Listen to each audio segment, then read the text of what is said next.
رهبری دارن، برتری دارن، اینها یک چنین جایگاهی دارن و کشورها وقتی که میخوان قضاوت کنن اول رو گروه خونی اونا قضاوت میکنن.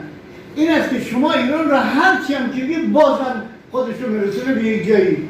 اونها میگن اینها در ذهنشون امپراتوری هست و اینا هر کار کنی باز خودشون میرسونه اونجا. ما داریم، ما رو به کسی کاری نیست، ما رو به وجدان خودمون کاری است. این که آقای بنسهی ببینید یه حرفی این آقا زد که منو تکون داد.